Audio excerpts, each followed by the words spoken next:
Good morning student welcome to CHSC study point. आज आम plus two द्वितीय वर्ष इकोनॉमिक्स पाठर प्रथम चैप्टर रही जार पार्ट 10 टी को पढ़ा। पिलाने आज पढ़ा आम उपयोगिता उपयोगिता जहाँ को आम साधारण अर्थ रे उपकारिता बा सुविधा आकार बुझी था। उपयोगिता एमती गोटे शब्द जहाँ आमको अर्थशास्त्र में बहुड़ व्यवहार तार देखा मिली थाए। किंतु पिलाने देख अर्थशास्त्र रे जो आम साधारण अर्थ जो उपयोगिता कहले उपकारिता बा सुविधा को बुझी था, तो अर्थशास्त्र रे यार अर्थ कौन रही देखा। अर्थशास्त्र रे जेकोसी द्रव्य बा सेवार मानवीय अभाव पूर्णकारी क्षमता को उपयोगिता कह जाए। अंडरलाइन कर ना अर्थशास्त्र रे कौन यार अर्थ रोची ना जेकोसी द्रव्य बा सेवार मानवीय अभाव पूरणकारी क्षमता को उपयोगिता कह जाए। अर्थात द्रव्य बा सेवार जो सामर्थ्य बा गुण द्वारा मानवीय अभाव परितृप्त हुए ताहाको उपयोगिता कह जाए। द्रव्य बा सेवार जो सामर्थ्य बा गुण द्वारा आमर मनीष मानकर कौन हो मानवर अभाव पूरण होता है ताहाको ही उपयोगिता कह जाए। उदाहरण स्वरूप जड़े उपभोक्ता पाउरुटी खाई क्षुधा निवारण कले पाउरुटीर जो क्षुधा निवारण कर शक्ति रोची यहाँ को ही यार उपयोगिता कह जाए। जमती कि जड़ द्वारा आमर तृषा निवारण होता है शोष मेंटी थाए, तो जड़र जो तृषा निवारणकारी शक्ति रही यार जड़र उपयोगिता बोली कह जाउची। तो जेहेतु जड़र तृषा निवारणकारी शक्ति रही पाउरुटीर क्षुधा निवारणकारी शक्ति रही, तो यही जो तांकर यही गुण जो एम को कौन कौन कौन होची एमाने होछंती उपयोगितार अधिकारी। गोटे पचा अंडार अभाव पूरणकारी शक्ति न थाए ता माने पचा अंडार उपयोगिता न थाए। उपयोगिता उपकारिता नुहे। कथित भाषा रे उपयोगिता शब्दटी उपकारिता बा उपदेयता अर्थ रे व्यवहृत होता है। आम जमी साधारण कथा है बेलू उपयोगितार अर्थ कौन बुझी था, साधारण उपकारिता बा सुविधा को बुझी था बा उपादेयता को बुझी था।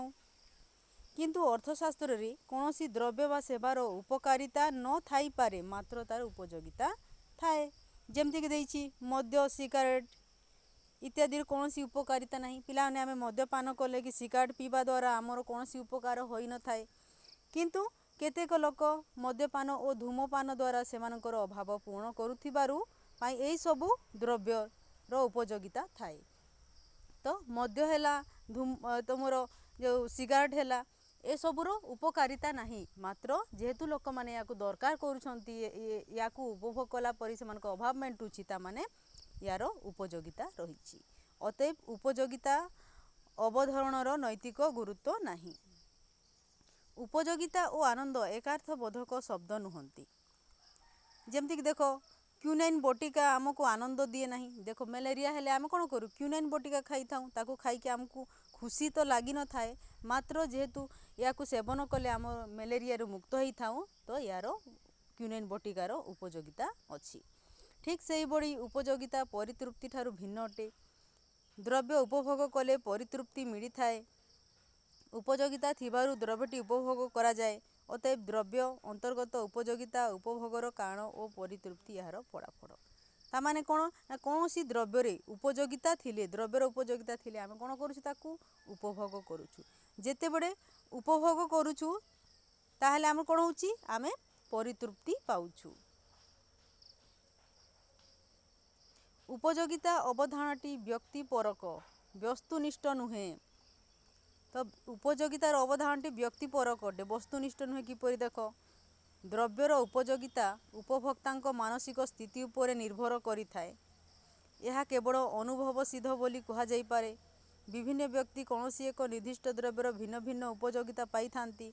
उदाहरण देइछि जणे निरामिषांक पई माछ मांसर आदौ उपयोगिता नथिबा बेले जणे आमिषाहारींक पई उक्त द्रव्यरु यथेष्ट उपयोगिता थाए।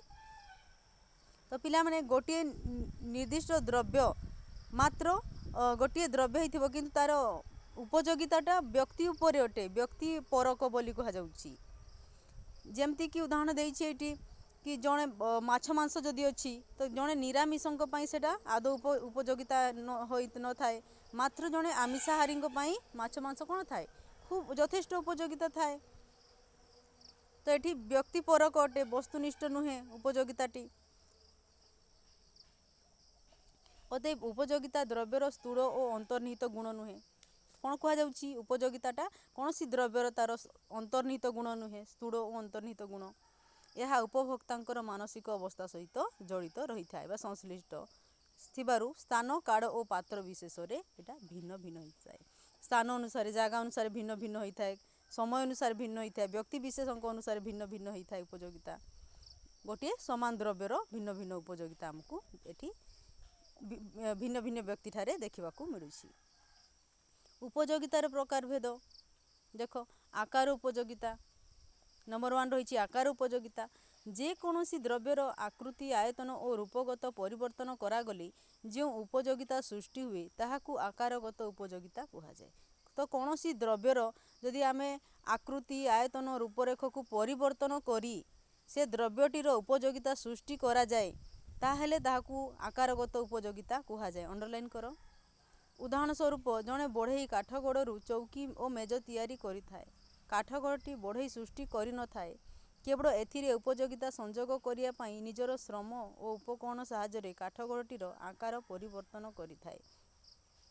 ଦେଖ, କାଠଗଡ଼ ଗୋଟେ କାଠଗଡ଼ ଥିବ, ସେଇଟା ଆମର ଉପଯୋଗିତା ଏତେ ଆସିନଥାଏ, କାଠଗଡ଼ଟି ଉପଯୋଗିତାରେ ହେଇନଥାଏ, କେବଳ କାଠଗଡ଼ ଏତେ ବଡ଼, ସେଇଟା ଯେତେବେଳେ ଉପଯୋଗିତାରେ ଆସିବ ଯେତେବେଳେ ତାକୁ ଗୋଟିଏ ବଢ଼େଇ ସେଠି ନିଜର ଶ୍ରମ ଓ ଉପକରଣ ସାହାଯ୍ୟରେ ନିଜ ଶ୍ରମ ଲଗାଇବ, ଉପକରଣ ସାହାଯ୍ୟରେ ସେ ତାକୁ କାଟିକି କାଠଗଡ଼କୁ ଗୋଟେ ଆକାର ଦେବ, ଯେମିତି ଚୌକିର ଆକାର ଦେବ କି ମେଜର ଆକାର ଦେବ କି ଗୋଟେ ପଲଙ୍କର ଆକାର ଦେବ, ତେବେ ଯାଇକି ଆମେ ସେଇଠାରୁ ଉପଯୋଗିତା ପାଇପାରୁଥାଉ। ତ ଏଠି କ'ଣ କୁହାଯାଉଛି ନା କାଠଗଡ଼ଟିକୁ ବଢ଼େଇ ସୃଷ୍ଟି କରିନାହିଁ, ମାତ୍ର ବଢ଼େଇ କ'ଣ କରିବ, ସେ କାଠଗଡ଼ରେ ଉପରେ ନିଜର ଶ୍ରମ ଓ ଉପକରଣ ସାହାଯ୍ୟରେ କାଠଗଡ଼ଟିକୁ ସେ କାଠଗଡ଼ଟିର ଆକାର ପରିବର୍ତ୍ତନ କରିବ, ସେତେବେଳେ ସେ ଆମର ଉପଯୋଗିତା ଦେବ।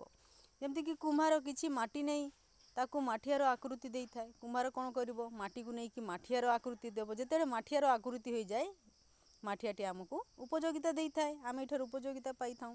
ଅତଏବ ବସ୍ତୁର ଆକାର ପରିବର୍ତ୍ତନ କରାଯାଇ ଆକାରଗତ ଉପଯୋଗିତା ସୃଷ୍ଟି କରାଯାଇପାରେ। ସେକେଣ୍ଡ ରହିଲା ତମର ସ୍ଥାନ ଉପଯୋଗିତା। ଗୋଟିଏ ଦ୍ରବ୍ୟକୁ ଏକ ସ୍ଥାନରୁ ଅନ୍ୟ ସ୍ଥାନକୁ ସ୍ଥାନାନ୍ତରିତ କରାଗଲେ ଯେଉଁ ଉପଯୋଗିତା ସୃଷ୍ଟି ହୁଏ ତାକୁ ସ୍ଥାନ ଉପଯୋଗିତା କୁହାଯାଏ। ଅଣ୍ଡରଲାଇନ୍ କର। ବଡ଼କା ଅଞ୍ଚଳରୁ ନିଅଣ୍ଟିଆ ଅଞ୍ଚଳକୁ ଚାଉଳ ସ୍ଥାନାନ୍ତରିତ ହେଲେ ଚାଉଳର ଉପଯୋଗିତା ବୃଦ୍ଧି ହୁଏ। ବଡ଼କା ଅଞ୍ଚଳରେ ଚାଉଳର ଉପଯୋଗିତା କମ୍ ଥିଲାବେଳେ ତାହା ସ୍ଥାନାନ୍ତରିତ ହେଲେ ନିଅଣ୍ଟିଆ ଅଞ୍ଚଳରେ ତା'ର ମୂଲ୍ୟ ବୃଦ୍ଧି ଘଟେ। ଏଠି କ'ଣ କୁହାଯାଉଛି, ଗୋଟିଏ ଅଞ୍ଚଳରେ ଯଦି ନିଅଣ୍ଟିଆ ଅଞ୍ଚଳ ମାନେ ଖୁବ୍ ସେଠି ଚାଉଳ ଅଛି, ଗୋଟିଏ ଅଞ୍ଚଳରେ ବହୁତ ସାରା ଚାଉଳ ଅଛି, ତାକୁ ସେଠାରେ ତା'ର ଉପଯୋଗିତା ମାନେ ଲୋକ ଉପଭୋଗ କଲା ପରେ ମଧ୍ୟ ବଢ଼ି ପଡ଼ୁଛି। ତ ତାକୁ ଯଦି ଆମେ ସ୍ଥାନାନ୍ତରିତ କରୁ କେଉଁ ଅଞ୍ଚଳକୁ, ନା ଯେଉଁଠି ନିଅଣ୍ଟିଆ ଅଞ୍ଚଳ, ଯେଉଁଠି ଚାଉଳ କମ୍ ରହିଛି, ଲୋକଙ୍କର ଅଭାବ ରହିଛି, ଚାଉଳର ପୁରୁନାହିଁ, ଚାଉଳ ଯେଉଁ ଜାଗାରେ ମିଳିପାରୁନି ଲୋକମାନଙ୍କୁ, ତ ସେପରି ଅଞ୍ଚଳରେ ଯଦି ଆମେ ଚାଉଳକୁ ସ୍ଥାନାନ୍ତରିତ କରୁ ତାହେଲେ ସେ ଅଞ୍ଚଳରେ ଚାଉଳର କ'ଣ ହେବ, ମୂଲ୍ୟ ବୃଦ୍ଧି ଘଟେ। ଜଙ୍ଗଲରୁ କାଠ ଆଣି ବଜାରରେ ପହଞ୍ଚାଇଲେ କାଠ ଉପଯୋଗିତା ବୃଦ୍ଧି ପାଇଥାଏ। ଜଙ୍ଗଲରେ ପିଲାମାନେ କାଠ ପଡ଼ି ରହିଥାଏ, ସେଠି କେହି ଜଙ୍ଗଲରେ କିଏ ବ୍ୟବହାର କରିବ କାଠକୁ, ଏମିତି ପଡ଼ି ରହିଥାଏ। କିନ୍ତୁ ଯେତେବେଳେ ଜଙ୍ଗଲରୁ ଆମେ କାଠକୁ ସ୍ଥାନାନ୍ତରିତ କରିକି ବଜାରରେ ପହଞ୍ଚାଇ ଦେଇଥାଉ ତ ସେଠାରେ କାଠର ଉପଯୋଗିତା ବୃଦ୍ଧି ପାଏ, ତାକୁ ଲୋକମାନେ ମୂଲ୍ୟ ଦେଇକି କ୍ରୟ କରିଥାନ୍ତି। ଅତଏବ ଉତ୍ପାଦନ କହିଲେ କେବଳ ଯେ ବସ୍ତୁର ଭୌତିକ ରୂପାନ୍ତରୀକରଣ ପ୍ରକ୍ରିୟାକୁ ବୁଝାଏ ତାହା ନୁହେଁ, ଏହା ଦ୍ରବ୍ୟ ପରିବହନ ଓ ବିତରଣକୁ ମଧ୍ୟ ବୁଝାଏ। ତ କୌଣସି ଜିନିଷକୁ ଉତ୍ପାଦନ କହିଦେଲେ କେବଳ ବସ୍ତୁର ଭୌତିକ ରୂପାନ୍ତରୀକରଣ ପ୍ରକ୍ରିୟାକୁ ବୁଝାଯାଉ ନାହିଁ, ସେ ଦ୍ରବ୍ୟଟିର କ'ଣ କରିବା ନା ପରିବହନ ଓ ବିତରଣକୁ ମଧ୍ୟ ବୁଝାଏ। ନେକ୍ସଟ 3rd ନମ୍ବର ପଏଣ୍ଟ ରହିଲା କାଳ ଉପଯୋଗିତା। ଦ୍ରବ୍ୟଗୁଡ଼ିକୁ କିଛି ସମୟ ପାଇଁ ମହଜୁଦ ବା ସଂରକ୍ଷଣ କରି ରଖିବା ଦ୍ୱାରା ଯେଉଁ ଉପଯୋଗିତା ସୃଷ୍ଟି ହୁଏ ତାହାକୁ କାଳ ଉପଯୋଗିତା କୁହାଯାଏ। ଅଣ୍ଡରଲାଇନ୍ କର। ତେବେ ଦ୍ରବ୍ୟ ବିଶେଷତଃ କୃଷିଜାତ ଦ୍ରବ୍ୟ ବର୍ଷର ଏକ ନିର୍ଦ୍ଦିଷ୍ଟ ସମୟରେ ଅମଳ ହୋଇଥାଏ। ଦେଖ, କୃଷିଜାତ ଦ୍ରବ୍ୟ ଆମେ ବର୍ଷର ନିର୍ଦ୍ଦିଷ୍ଟ ସମୟମାନଙ୍କରେ ପ୍ରାୟ ଅମଳ କରିଥାଉ। ତ କେତେକ ଦ୍ରବ୍ୟ ବିଶେଷତଃ କୃଷିଜାତ ଦ୍ରବ୍ୟ ଏଟା ବର୍ଷର ବିଶେଷ ନିର୍ଦ୍ଦିଷ୍ଟ ସମୟରେ ଯେଉଁ ଅମଳ ହୋଇଥାଏ, ଯେମିତିକି ଧାନ, ତାକୁ ଯଦି ଆମେ କ'ଣ କରିବା, ଧାନ ଅମଳ ସମୟରେ ଏହାର ମୂଲ୍ୟ ଅତ୍ୟନ୍ତ କମ୍ ଥାଏ, ତେଣୁ ୟାକୁ ସଂରକ୍ଷିତ କରିବା आउ कौन करवा वर्षा दिन या बजार रे छाड़िबा जहाँद्वारा कौन हेब या ये धानटा आमर वर्धित मूल्य रे बिक्री हेब। तो ये धान बा चाउडर यही वर्धित मूल्य समय उपयोगिता सृष्टि जगू संभव होता है। तो ये जो धान बा चाउड़ आम जो रखिलु जो धान अमड़ समय ताकू न बिक्री करके संरक्षित रखिलु वर्षा दिने बजार को छाड़लु जिते बड़े यार अधिक मूल्य रे ये बिक्री हेब से समय या द्वारा आमर जो वर्धित मूल्य रहा यहाँ समय उपयोगिता सृष्टि जगू संभव है। आजिकल शीत बड़ भंडार सुविधा फल विभिन्न फल और पनीपरिया इत्यादि रे समय उपयोगिता सृष्टि होता है। आजिकल देख शीतल भंडार जो सुविधा अच्छी जहाँफल कि विभिन्न फल पनीपरिया ये सब कौन कर साइती रखा एवं जितेबाला यार मार्केट रे यार प्राइस वृद्धि होची रेट बढ़ी जाऊँगी से समय आपको बिक्री करुच्ची यहाँ हूँ आमर समय उपयोगिता सृष्टि होता है। नेक्स्ट रहिला सेवा उपयोगिता। देखिए सेवा उपयोगिता कौन व्यक्तिगत सेवा द्वारा जो उपयोगिता सृष्टि हुए ताहाकू सेवा उपयोगिता कहा जाए। अंडरलाइन कर जमती डाक्टर सेवा अध्यापकों शिक्षादान वैज्ञानिकों गवेषणा द्वारा जो उपयोगिता सृष्टि हुए ताकू सेवा उपयोगिता कहा जाए। डाक्टर सेवा द्वारा रोगी आरोग्य हुए शिक्षकों शिक्षादान द्वारा छात्र छात्री मानकर ज्ञान वृद्धि करी ताकू सचेतन और सुशिक्षित करिबारे साहाय्य करी। तो यही सब उपयोगिता सृष्टि को सेवा उपयोगिता कहा जाए। नेक्स्ट रहिला हमरो द्रव्य मानवीय अभाव को परितृप्त करि पारुथुवा जे कोनसी पदार्थ को अर्थशास्त्र रे द्रव्य कहा जाए। अंडरलाइन करो तो जदि जे माने कोनसी पदार्थ जदि से मानवर मनीषर अभाव को परितृप्ति करि पारुची तो ताको अर्थशास्त्र रे द्रव्य कहा जाए। अभाव परितृप्त करिवार सामर्थ्य को उपयोगिता कहा जाए। तो कोनसी द्रव्य जिते बड़े अभाव परितृप्त करिवार सामर्थ्य रही छाए ताठारे तो से जो तार सामर्थ्य जो रही कोनसी द्रव्यर अभाव परितृप्त करिवार जो सामर्थ्य रही से सामर्थ्य को उपयोगिता कहा जाए। अर्थात उपयोगिता थिबा जिनिस गुडी को द्रव्य कहा जाए। द्रव्य वस्तुगत अथवा सेवागत हो पारे जो द्रव्य अच्छी एटा वस्तु आकार हो पारे किंबा सेवा आकार हो पारे। गृह पोशाक कलम रेडियो इत्यादि दृश्यमान पार्थिव जिनिस गुड़िक द्रव्य अटे। गृह है पोशाक है कलम है चौकी है रेडियो है ए सबू गोटे दृश्यमान पार्थिव जिनिस तेगुड़ी द्रव्य अटे। आउ डाक्टर अध्यापक वकील इत्यादि सेवा बड़ी अपार्थिव जिनिस मध्य द्रव्य अटे। जड़े व्यक्ति अन्य मानक हितार्थे जो कार्य संपादन करे ताकू सेवा करती जड़े व्यक्ति जेते बड़े अन्य मानक हित पाई जो कार्य करिथांती ताकू सेवा कहिथांती। द्रव्य और सेवार मानवीय अभाव पूरण करिवार सामर्थ्य थिबारु उभय अर्थशास्त्र रे द्रव्य पदवाच्य अटंती। तो द्रव्य और सेवा उभयटा कौन करिथाए मानवर अभाव पूर्ण करिवारे सामर्थ्य होइथांती जहाँफल उभय को अर्थशास्त्र रे द्रव्य पदवाच्य माने कहा जाइथाए बा द्रव्य पदवाच्य अटंती। नेक्स्ट पढ़िबा द्रव्यर श्रेणी विभाग। विभिन्न दृष्टिकोण द्रव्यर भिन्न भिन्न श्रेणी विभाग करा जाई थाए। देखो फास्ट देखो कौन देछि मुक्त द्रव्य और अर्थनैतिक द्रव्य। मुक्त द्रव्य बा अबाध लब्ध द्रव्य प्रकृतिर मुक्तदान अटे सेगुड़िकर जोगाण चाहिदा तुलनारे पर्याप्त होइथिबारु जे केही बिना श्रम रे बा बिना मूल्य रे सेगुड़िको इच्छा अनुजाई संग्रह करिथांती किंबा उपभोग करिथांती। पिलाने मुक्त द्रव्य माने तुम बुझी पाउथिबो जो जेमिति देछि जल वायु सूर्यालोक तो ए सबु द्रव्य एटा हमकु बिना श्रम रे मिली जाई थाए कहीं आउ बिना मूल्य रे मिली थाए कारण एगुड़िकर जो जोगाण अछि एटा आमर जेते चाहिदा अछि ताठू अधिक जोगाण अछि। मनीषर जेते चाहिदा अच्छी ताठू जो यार जोगाण अधिक रही जहाँ फल यार कौन सी मूल्य ना ये आम बिना श्रम पाई पारि था। उदाहरण देछि तुमर जल वायु सूर्यालोक ए सब हूँ तुमर मुक्त द्रव्यर उदाहरण। यार उपयोगिता बा अभाव पूरणर सामर्थ्य थिले मध्य दुष्प्राप्यता नथिबारु यार विनिमय मूल्य नाही। एटा मनीषर अभाव पूर्ण करिथाए बिना जल वायु रे आम बंची पारिबा नाही। तो यार खूब एटा मनीषर अभाव पूर्ण करिबारे यार सामर्थ्य रही मात्र एटा दुष्प्राप्यता नथिबारु या आम कि न था या बदले मूल्य दे न था तो यार विनिमय मूल्य नहीं। तेणु यही वस्तुगुड़िकर बजार दर नहीं। नेक्स्ट अपर पक्षरे अर्थनैतिक द्रव्य गुड़िक जोगाण गुड़िकर जोगाण चाहिदा तुलन में सीमित अटे। आउ जो द्रव्य गुड़िक आम मूल्य देकी बजार कि द्रव्य गुड़िकर मूल्य रही ये सब हूँ आमर अर्थनैतिक द्रव्य एगुड़िक आम कौन कर मूल्य देकी क्रय करुड़िक जोगाण चाहिदा तुलन में सीमित अच्छी माने आमर जेते चाहिदा अच्छी से अनुसार यार जोगाण कम अच्छी। तेणु एगुड़िकर बजार मूल्य थाए। तेणु सेगुड़िक विनिमय मूल्य थाए बजार रे दाम दे सेगुड़िक क्रय करा जाई थाए किंबा अर्थनैतिक उद्यम द्वारा सेगुड़िक उत्पादन बा संग्रह करिया को पड़ी थाए। अनायास लभ्य द्रव्य भड़ी यही द्रव्य गुड़िक बिना प्रचेष्टा बा बिना मूल्य रे मिली न थाए। अनायास जो आमको बिना मेहनत रे मिली द्रव्य परी एगुड़िक बिना विनिमय रे किंबा बिना प्रचेष्टा रे अर्थनैतिक द्रव्य गुड़िक मिली न थाए।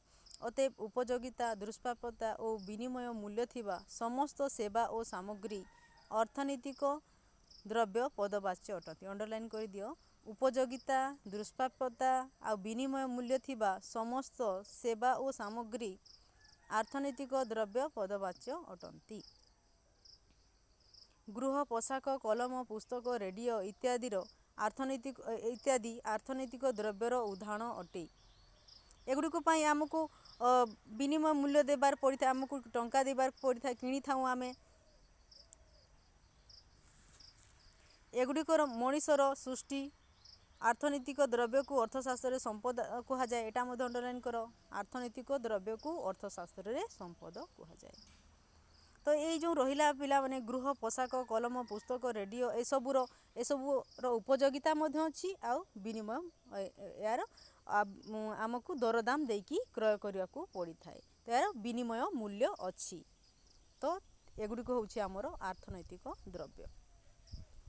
मुक्त द्रव्य और अर्थनैतिक द्रव्य मध्य दर्शा जाइथिबा पार्थक्य निरंकुश बा चिरंतन नुहे। जो आमर मुक्त द्रव्य जोटा आम बिना विनिमय मूल्य रे क्रय करिथाऊ तार उपयोगिता थाए मात्र विनिमय मूल्य न थाए मुक्त द्रव्यर। आ अर्थनैतिक द्रव्य उपयोगिता मध्य थाए आ विनिमय मूल्य मध्य थाए। तो एगुड़िक निरंकुश बा चिरंतन नुहे। एगुड़िक जो दर्शा जाइछि पार्थक्य सेटा निरंकुश बा चिरंतन नुहे। कार कार मुक्त द्रव्य और अर्थनैतिक द्रव्य मध्य जो पार्थक्य दर्शा जाइछि ताहा निरंकुश बा चिरंतन नुहे। यह स्थान काल और परिस्थितिर परिवर्तन उपरे निर्भर करे। जेमती देख वर्षा दिने नदीर जल मुक्त द्रव्य होइथिबा बेले सहर रे जगाई दिया जाइथिबा पाइप जल अर्थनैतिक द्रव्य होई थाए। खोला पड़िया बा समुद्र तीरर जो समीरण मुक्त द्रव्य जो खोला पड़िया बा समुद्र कूड़े आम जो मुक्त वायु जो वायु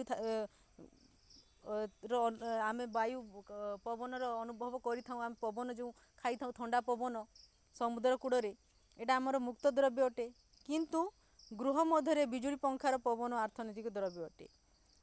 ये कौन कह जाए समुद्र कूड़े जो ठंडा पवन बही थाए एटा मध्य आमको आराम दे थाए मात्र एटा आम पाई मुक्त द्रव्य अटे।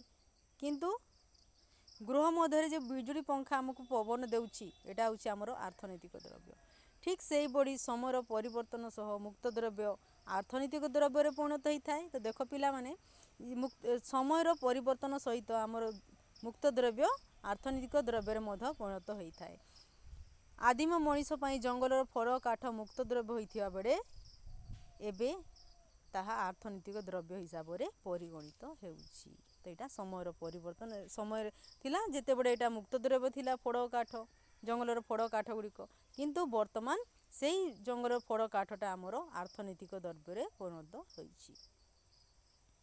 नेक्स्ट अछि आमर उपभोग द्रव्य और उत्पादक द्रव्य। जो द्रव्य समूह मानवीय अभाव को प्रत्यक्ष भाव में पूर्ण करिथांती सेगुड़िक उपभोग द्रव्य बा खाउटी द्रव्य कह जाए। अंडरलाइन कर जो जो द्रव्य गुड़िक मानवीय अभाव को प्रत्यक्ष भाव में डायरेक्टली पूर्ण करिथांती सेगुड़िक उपभोग द्रव्य बा खाउटी द्रव्य कह जाए। ଖାଦ୍ୟ, ବାସଗୃହ, ପୋଷାକ, କଲମ, ଚକୋଲେଟ୍, ପୁସ୍ତକ ଇତ୍ୟାଦି ଉପଭୋଗ ଦ୍ରବ୍ୟର ଉଦାହରଣ ଅଟେ। ଏଗୁଡ଼ିକୁ ଖାଉଟିମାନଙ୍କ ଦ୍ୱାରା ପ୍ରତ୍ୟକ୍ଷ ଭାବରେ ଉପଭୋଗ କରାଯାଇଥାଏ। ଏ ଯେଉଁ ଖାଦ୍ୟ, ବାସଗୃହ, ପୋଷାକ, କଲମ, ଚକୋଲେଟ୍, ଏଇଟା ପୁସ୍ତକ, ଏଗୁଡ଼ିକ ଆମେ ଡାଇରେକ୍ଟଲି ପ୍ରତ୍ୟକ୍ଷ ଭାବରେ ୟାକୁ ଉପଭୋଗ କରିଥାଉ। ଉପଭୋଗ ଦ୍ରବ୍ୟ ରେଡ଼ିଓ, ମୋଟର କାର୍, ବାସଗୃହ ଭଳି ଦୀର୍ଘସ୍ଥାୟୀ ଉପଭୋଗ ଦ୍ରବ୍ୟ ହୋଇପାରେ କିମ୍ବା ରୁଟି, ବିସ୍କୁଟ, ପେଟ୍ରୋଲ ଭଳି ସ୍ୱଳ୍ପସ୍ଥାୟୀ ଉପଭୋଗ ଦ୍ରବ୍ୟ ହୋଇପାରେ। ପୂର୍ବୋକ୍ତ ଦ୍ରବ୍ୟଗୁଡ଼ିକ ବାରମ୍ବାର ବ୍ୟବହାର କରାଯାଉଥିବା ବେଳେ ଉପରୋକ୍ତ ଦ୍ରବ୍ୟଗୁଡ଼ିକ ମାତ୍ର ଥରେ ବ୍ୟବହାର କରାଗଲା ପରେ ନଷ୍ଟ ପ୍ରାପ୍ତ ହୋଇଥାଏ। ତ ଏଠି କ'ଣ କୁହାଯାଇଛି? ଉପରୋକ୍ତ ଦ୍ରବ୍ୟ ମାନେ ତୁମର ରେଡ଼ିଓ, ମୋଟର କାର୍, ବାସଗୃହ ଏସବୁ ବାରମ୍ବାର ବ୍ୟବହାର କରାଗଲେ ମଧ୍ୟ ସେଇଟା ଶୀଘ୍ର ସରିନଥାଏ, ଆମର ନଷ୍ଟ ହୋଇନଥାଏ। ରେଡ଼ିଓ, ମୋଟର କାର୍, ବାସଗୃହ ଆମେ ପ୍ରତିଦିନ ତ ବଦଳି ନଥାଉ, ସେଇଟା ବ୍ୟବହାର କରିଥାଉ। ରେଡ଼ିଓ, ମୋଟର କାର୍ କି ବାସଗୃହ ଏଗୁଡ଼ିକ ହେଉଛି ଦୀର୍ଘସ୍ଥାୟୀ ଉପଭୋଗ ଦ୍ରବ୍ୟ। ଠିକ୍ ଦେଖ, କିନ୍ତୁ ବିସ୍କୁଟ, ରୁଟି, ପେଟ୍ରୋଲ ଏଗୁଡ଼ିକ ହେଉଛନ୍ତି ଆମର ସ୍ୱଳ୍ପସ୍ଥାୟୀ। ଏ ଦ୍ରବ୍ୟ ଗୁଡ଼ିକ ଆମେ ଥରେ ବ୍ୟବହାର କରିଦେଲେ ଏଇଟା ପ୍ରାୟ ନଷ୍ଟ ହୋଇଯାଇଥାଏ। ଯେମିତି ରୁଟି, ବିସ୍କୁଟ ଖାଇଦେଲା ପରେ ସରିଯିବ, ଆମକୁ ନେକ୍ସଟ ଅଲଗା ଦରକାର, ଆଉ ଥରେ କ୍ରୟ କରିବାକୁ ପଡ଼ିବ। ଯେଉଁ ଦ୍ରବ୍ୟ ଗୁଡ଼ିକ ଅନ୍ୟ ଦ୍ରବ୍ୟ ଉତ୍ପାଦନ ପାଇଁ ବ୍ୟବହୃତ ହୋଇଥାଏ ତାହାକୁ ଉତ୍ପାଦକ ଦ୍ରବ୍ୟ କୁହାଯାଏ। ଅଣ୍ଡରଲାଇନ୍ କର। ମେସିନ୍, ସାର, ଟ୍ରାକ୍ଟର ଇତ୍ୟାଦି ଉତ୍ପାଦକ ଦ୍ରବ୍ୟର ଉଦାହରଣ, ଏଟା ମଧ୍ୟ ଅଣ୍ଡରଲାଇନ୍ କରିଦିଅ। ଏହି ଦ୍ରବ୍ୟ ଗୁଡ଼ିକ ପ୍ରତ୍ୟକ୍ଷ ଭାବରେ ଆମର ଅଭାବ ପୂରଣ କରିନଥାନ୍ତି। ଏଟା ଡାଇରେକ୍ଟଲି ଆମର ଅଭାବ ପୂରଣ କରିନଥାନ୍ତି। ଉତ୍ପାଦକ ଦ୍ରବ୍ୟ ଗୁଡ଼ିକ ଡାଇରେକ୍ଟଲି ଆମର ଅଭାବ ପୂରଣ କରୁନାହାନ୍ତି ଏମାନେ। ଏହା ଉପଭୋଗ ଦ୍ରବ୍ୟ ଉତ୍ପାଦନ କରି ପରୋକ୍ଷ ଭାବରେ ଆମର ଅଭାବ ପୂରଣ କରିଥାନ୍ତି।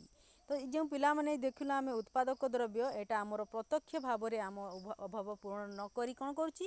ପରୋକ୍ଷ ଭାବରେ ଆମର ଅଭାବ ପୂରଣ କରୁଛି ଉତ୍ପାଦକ ଦ୍ରବ୍ୟ। କଞ୍ଚାମାଲ, ଜାଳେଣୀ ଇତ୍ୟାଦି ଥରେ ମାତ୍ର ବ୍ୟବହାର୍ଯ୍ୟ ଉତ୍ପାଦକ ଦ୍ରବ୍ୟ ହେଉଥିବା ବେଳେ ଯନ୍ତ୍ରପାତି, କଳକାରଖାନା, ରେଳ, ସଡ଼କ ଇତ୍ୟାଦି ବାରମ୍ବାର ବ୍ୟବହୃତ ସ୍ଥାୟୀ ଉତ୍ପାଦକ ଦ୍ରବ୍ୟ ଅଟନ୍ତି। ତ ପିଲାମାନେ କଞ୍ଚାମାଲ, ଜାଳେଣୀ ଯେମିତିକି କୋଇଲା ହେଲା, ଏସବୁ ଯେତେବେଳେ ଆମେ ବ୍ୟବହାର କରୁଛୁ ଉତ୍ପାଦକରେ, ତ ଏଗୁଡ଼ିକ ଥରେ ଉତ୍ପାଦନ କଲା ପରେ ସରିଯାଉଛି, ତା'ର ନଷ୍ଟ ହୋଇଯାଉଛି। ମାତ୍ର ଯନ୍ତ୍ରପାତି, କଳକାରଖାନା, ରେଳ, ସଡ଼କ ଏସବୁକୁ ଆମେ ବାରମ୍ବାର ବ୍ୟବହାର କରୁଛୁ, ଏଗୁଡ଼ିକ ହେଉଛି ଆମର ସ୍ଥାୟୀ ଉତ୍ପାଦକ। ଉପରୋକ୍ତ ପାର୍ଥକ୍ୟ ସତ୍ତ୍ୱେ ଦ୍ରବ୍ୟର ବ୍ୟବହାର ହିଁ ଦ୍ରବ୍ୟଟିକୁ ଉପଭୋଗ ଦ୍ରବ୍ୟ ଅଥବା ଉତ୍ପାଦକ ଦ୍ରବ୍ୟ ଶ୍ରେଣୀଭୁକ୍ତ କରିଥାଏ। ତ ଏସବୁ ପାର୍ଥକ୍ୟ ଥିଲେ ମଧ୍ୟ ସେ ଦ୍ରବ୍ୟଟିକୁ, କୌଣସି ଦ୍ରବ୍ୟକୁ ଆମେ ଉପଭୋଗ ଦ୍ରବ୍ୟ ହିସାବରେ ବ୍ୟବହାର କରିବା ନା ଉତ୍ପାଦକ ଦ୍ରବ୍ୟ ହିସାବରେ ବ୍ୟବହାର କରିବା, ସେ ଅନୁସାରେ ତା'ର ଶ୍ରେଣୀଭୁକ୍ତ ହୋଇଥାଏ। ଯେମିତି ମୋଟର କାର୍ ଘରୋଇ କାମରେ ବ୍ୟବହୃତ ହେଲେ ତାହା ଆମର ଉପଭୋଗ ଦ୍ରବ୍ୟ ହୋଇଥାଏ, କିନ୍ତୁ ସେଇ ମୋଟର କାର୍କୁ ଯଦି ଆମେ ଯାତ୍ରୀ ପରିବହନ ପାଇଁ ଟ୍ୟାକ୍ସି ହିସାବରେ ବ୍ୟବହାର କରିବା ତାହେଲେ ସେଇଟା ଉତ୍ପାଦକ ଦ୍ରବ୍ୟ ହୋଇଥାଏ। ନେକ୍ସଟ ରହିଲା ଭୌତିକ ଦ୍ରବ୍ୟ ଓ ଅଭୌତିକ ଦ୍ରବ୍ୟ। ଯେଉଁ ଦ୍ରବ୍ୟ ଗୁଡ଼ିକ ନିର୍ଦ୍ଦିଷ୍ଟ ସ୍ଥିତି ଓ ଆକୃତି ଥାଏ ଓ ଯାହାକୁ ସ୍ପର୍ଶ ଦ୍ୱାରା ଅନୁଭବ କରିହୁଏ, ସେହି ଦୃଶ୍ୟମାନ ପାର୍ଥିବ ବସ୍ତୁ ଗୁଡ଼ିକୁ ଭୌତିକ ଦ୍ରବ୍ୟ କୁହାଯାଏ। ଅଣ୍ଡରଲାଇନ୍ କର। କୋଠାବାଡ଼ି, ପୁସ୍ତକ, କଲମ, ବଣ୍ଡ ଇତ୍ୟାଦି ହେଉଛି ଆମର ଭୌତିକ ଦ୍ରବ୍ୟର ଉଦାହରଣ। ଅଭୌତିକ ଦ୍ରବ୍ୟ ଗୁଡ଼ିକ ଅଦୃଶ୍ୟମାନ। ଅଣ୍ଡରଲାଇନ୍ କର। ଏବଂ ସେଗୁଡ଼ିକର ଶାରୀରିକ ସ୍ଥିତି ବା ଆକୃତି ନଥାଏ। ସେଗୁଡ଼ିକ ଦେଖାଯିବ ନାହିଁ ବା ସ୍ପର୍ଶ କରିହେବ ନାହିଁ, କେବଳ ସେଗୁଡ଼ିକର ସ୍ଥିତିକୁ ଅନୁଭବ କରିହେବ। ଏଇଟା ହେଉଛି ତୁମର ଅଭୌତିକ ଦ୍ରବ୍ୟ। ଡାକ୍ତର, ଅଧ୍ୟାପକ, ଓକିଲ ଇତ୍ୟାଦିଙ୍କ ସେବା ହେଉଛି ଅଭୌତିକ ଦ୍ରବ୍ୟର ଉଦାହରଣ। ଡାକ୍ତରଙ୍କର ଚିକିତ୍ସା, ଅଧ୍ୟାପକଙ୍କର ଯେଉଁ ଶିକ୍ଷା, ଓକିଲଙ୍କର ଯେଉଁ ଓକିଲାତି, ଏସବୁ ସେବା କ'ଣ ହେଉଛି? ଅଭୌତିକ ଦ୍ରବ୍ୟର ଉଦାହରଣ। ଏ ସମସ୍ତ ସେବାର ମୂଲ୍ୟ ଦେବାକୁ ଆମକୁ ପଡ଼ିଥାଏ। କୌଣସି ବ୍ୟବସାୟ ପ୍ରତିଷ୍ଠାନ ଅର୍ଜନ କରିଥିବା ସଦିଚ୍ଛାକୁ ମଧ୍ୟ ଅଭୌତିକ ଦ୍ରବ୍ୟ ଶ୍ରେଣୀଭୁକ୍ତ କରାଯାଇଥାଏ। ବ୍ୟବସାୟ ପ୍ରତିଷ୍ଠାନର ସଦିଚ୍ଛା କହିଲେ ବ୍ୟବସାୟିକ ସୁନାମ ବା ସୁଖ୍ୟାତିକୁ ବୁଝାଏ। ଏହା ବଜାରରେ କ୍ରୟ ବିକ୍ରୟ କରାଯାଇପାରେ, କିନ୍ତୁ ପିତାମାତା ଇତ୍ୟାଦିଙ୍କ ସନ୍ତାନ ଲାଳନପାଳନ ଜନିତ ସେବାକୁ ଏହି ଶ୍ରେଣୀଭୁକ୍ତ କରାଯାଇ ନଥାଏ, କାରଣ ସେମାନଙ୍କର ସେବା ପାଇଁ କୌଣସି ମୂଲ୍ୟ ଦେବାକୁ ପଡ଼ିନଥାଏ। ଏଠି ଦେଇଥିଲା ତୁମର କ'ଣ ନା, କୌଣସି ବ୍ୟବସାୟ ପ୍ରତିଷ୍ଠା ତା'ର ଅର୍ଜନ କରିଥିବା ସଦିଚ୍ଛା ବା ଗୁଡ୍ ୱିଲ୍, ତାକୁ ମଧ୍ୟ ଅଭୌତିକ ଦ୍ରବ୍ୟର ଶ୍ରେଣୀଭୁକ୍ତ କରାଯାଉଛି। व्यवसाय प्रतिष्ठान सदिच्छा कले व्यवसायिक सुनाम बा सुख्याति कौन सी कंपानी तार कौन सी नाम से सुख्यात होता है सुनाम होता है लोक मैंने नाम शुणिक ही क्रय कर दे था। तो यहाँ बिक्री क्रय विक्रय करा जाई पारे बजार रे जेतेबेले से जेतेबेले तार काम बंद करदेव तो से नाम को से विक्रय करि पारे किंबा ताकू टंका दरकार थिले मध्य से विक्रय करि पारे। किंतु पितामाता इत्यादि संतान रो लालन पालन जनित सेवा को तुमर यही श्रेणीभुक्त करा जाऊ नाही कारण पितामाता जो आमको सेवा करि थांती बा लालन पालन जनित सेवा देई थांती तार आमे कोनोसी मूल्य देई न थाऊ। नेक्स्ट रहिला अंतर्वर्ती द्रव्य और अंतिम द्रव्य। जातीय आय हिसाब रे अंतर्वर्ती द्रव्य और अंतिम द्रव्यर पार्थक्य अति गुरुत्वपूर्ण। यार आकलन बेले द्वैत गणना समस्या को एड़ाइबा पई अंतर्वर्ती द्रव्य को विचार को निया जाए नहीं। केवल अंतिम द्रव्य और सेवा जातीय आयर परिमाप रे अंतर्भुक्त करा जाई थाए। तुमर अंतर्वर्ती द्रव्य कहले जो इंटरमीडिएट गुड्स आ तुमर अंतिम द्रव्य कहले जो फाइनल गुड्स जोटा आमर अंतिम द्रव्य बोली आम जहाँ कही था। तो ये कौन कहुच्छी ना जदि आम ये अंतर्वर्ती द्रव्य और अंतिम द्रव्यर पार्थक्य जाना खूब जरूरी अच्छी कारण जिते बड़े आमर ये आकलन करा जाए तो द्वैत गणना समस्या सृष्टि हेब। या एड़ाइबा पई अंतर्वर्ती द्रव्य को विचार को निया जाए नहीं। केवल अंतिम द्रव्य सेवा जातीय आयर परिमाप रे अंतर्भुक्त कराए। जिते बड़े पिला माने आमर जातीय आयर परिमाप करा जाए बा आकलन करा जाए सेते बड़े जदि दुई आमर अंतर्वर्ती द्रव्य और अंतिम द्रव्य उभय को जदि नेले आमर द्वैत समस्या सृष्टि होता है। तेणु कौन करा जाए ना अंतर्वर्ती द्रव्य को विचार को निया जाए नहीं जातीय आयर परिमाप रे केवल अंतिम द्रव्य और सेवार हिसाब नहीं जाइए तुम जातीय आयर परिमाप रे। जो द्रव्य अन्य द्रव्यर उत्पादन रे व्यवहृत हुए ताकू अंतर्वर्ती द्रव्य कहा जाए। अंडरलाइन कर दियो यदि कौन सी द्रव्यटा अन्य एक द्रव्य उत्पादन रे तार व्यवहृत होउची कौन सी द्रव्यर अन्य एक द्रव्य उत्पादन व्यवहृत होउची तो ताकू कौन कहा जाउची अंतर्वर्ती द्रव्य। कंचामाल अंतर्निर्मित अर्धनिर्मित द्रव्य इत्यादि यार उदाहरण अटे। बढ़ई सोफा सेट तैयारी करिया पई काठ कंटा बाली कागज रंग गदी इत्यादि जो अनेक द्रव्य आवश्यक करिथाए ए सब कौन होची ए सब द्रव्य अंतर्वर्ती द्रव्य कहा जाए। जातीय आयर आकलन बेले केवल सोफा सेट अंतिम द्रव्य को ही मूल्य को विचार को निया जाए कारण दुईटा को नीले आमर द्वैत समस्या सृष्टि द्वैत गणना समस्या सृष्टि हुए। तेणु केवल सोफा सेट को जो अंतिम द्रव्य रही सोफा सेट तार मूल्य को ही जातीय आयर आकलन बेले हिसाब करा जाई थाए। उभय सोफा सेट और काठ को विचार कले द्वैत गणना समस्या सृष्टि हुए। अंतिम द्रव्य कहिले सही द्रव्य को बुझाए जहाँ चूड़ांत द्रव्य हिसाब रे बाजार रे उपभोग द्रव्य किंबा उत्पादक द्रव्य हिसाब रे विक्रय होता है जोटा आमर फाइनल गुड्स बोली आमे कही थाऊ ताकू एटा अंडरलाइन कर देबो। खाउटी माने उपभोग द्रव्यर चूड़ांत व्यवहारकारी होइथिबा बेले उत्पादनकारी उत्पादक द्रव्यर व्यवहार कर्ता होइथांती। तो देखो खाउटी माने उपभोग द्रव्यर चूड़ांत व्यवहारकारी होइथिबा बेले उत्पादकारी माने देख आमे खाउटी हिसाब रे जो रही आमे उपभोग द्रव्यर चूड़ांत व्यवहार करी हेइथाऊ किंतु उत्पादककारी माने उत्पादक द्रव्यर व्यवहार करता ही था। उत्पादककारी माने कौन करिवे उत्पादक द्रव्य को व्यवहार करि थांती। एई सबु द्रव्य उत्पादन सीमा अतिक्रम करि सारी थांती एवं आउ अधिक उत्पादन प्रक्रिया मध्य देई गति करती नाही। मोटर कार ट्रैक्टर पुस्तक कलम इत्यादि अंतिम द्रव्यर उदाहरण अटे। मोटर कार को आमे क्रय करी उपभोग करि थाऊ ट्रैक्टर पुस्तक कलम या आउ थे आम तैयारी कर न थाऊ एटा बजार क्रय करके आनी कौन सी आउ थे आम तार अधिक ये कर न थाऊ कि कौन सी काम उत्पादन रे लगे न थाऊ आमे तो से एटा आमर अंतिम द्रव्य हिसाब रे व्यवहार करि थाऊ। तो सेटा ही आमे जेते बड़े खाउटी या व्यवहार करूँ तो या चूड़ांत द्रव्यर हिसाब रे व्यवहार करि थाऊ किंतु जदि उत्पादनकारी या कौन सी द्रव्य को किपरि व्यवहार करि थाए उत्पादन द्रव्य से उत्पादन द्रव्य को व्यवहार करिथाए। तो पिलाने एटी अंडरलाइन करिवो मोटर कार ट्रैक्टर पुस्तक कलम एटा हमर अंतिम द्रव्यर उदाहरण अटे।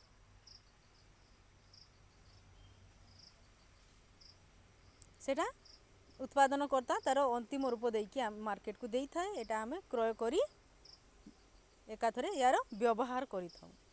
तेबे द्रव्यर चूड़ांत व्यवहार द्रव्य को अंतिम द्रव्य बा अंतर्वर्ती द्रव्य कुहा जाए।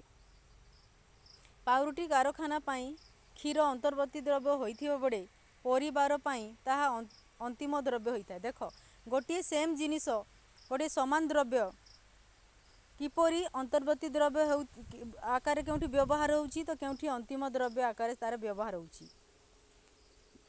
क्षीरर उदाहरण दिएछि, पाउरुटी कारखाना जदि क्षीर को किपरि व्यवहार करूची अंतर्वर्ती द्रव्य हिसाब रे व्यवहृत हेउथिबा बेले सेही क्षीर को गोटे परिवार अंतिम द्रव्य हिसाब रे व्यवहार करिथाए। तापर रहिला नेक्स्ट घरोई द्रव्य और सर्वसाधारण द्रव्य। व्यक्ति विशेषकर मालिकाना रे थिबा एवं उपभोग रे बहिष्करण नीति प्रयोज्य हेउथिबा द्रव्य को घरोई द्रव्य कहा जाए। अंडरलाइन कर। कौन सी व्यक्तिर मालिकाना रे थिबा एवं उपभोगर बहिष्करण नीति प्रयोज्य होइथिबा द्रव्य को घरोई द्रव्य कहा जाए। जी एही द्रव्यर दर दिए सेही एही सुविधा को उपभोग करिथाए, किंतु जी स्वेच्छाकृत भावरे पाउना दिए नहीं से स्वयंक्रिय भावरे बात पड़िथाए। घरोई द्रव्य संपूर्ण भावरे बजार व्यवस्था द्वारा नियंत्रित होइथाए और जड़े खाउटी अन्य जनकर प्रतिद्वंदी भावरे विवेचित होइथांती। उदाहरण देछि देख पिला माने, जदि बजार रे थिबा 20 एकर द्रव्य को 10 एकर क्रय करंती एकक क्रय करंती तेबे ख पाई 10 एकक उपलब्ध हेबो, किंतु जदि को 15 एकक क्रय करे तो ख पाई 5 एकक ह्रास पाइबो। तेरी कोन कहा जाउची कि जो घरोई द्रव्य अछि एटा जी बजार दर देकी क्रय करे तार सेटा से क्रय करला उपभोग करला, जी एथि पाई पाउना देबो नहीं क्रय करिबो नहीं पैसा देबो नहीं तो सेठु से बात पड़ी जिवो। एटा आमे जे क्रय करि थाए मूल्य देई थाए तार ही जाए। जेमती कि पुस्तक फड़ रेडियो चॉकलेट आमे बजार फड़ अच्छी आंब जड़े बिक्री कर आनी मन कर 20 केजी जड़े पैसा धरिकी जीव 10 केजी किणव कि 15 केजी किणव कि 5 केजी किणव से जेते पैसा देव तार विनिमय मूल्य देव सेतकी तार ही गला।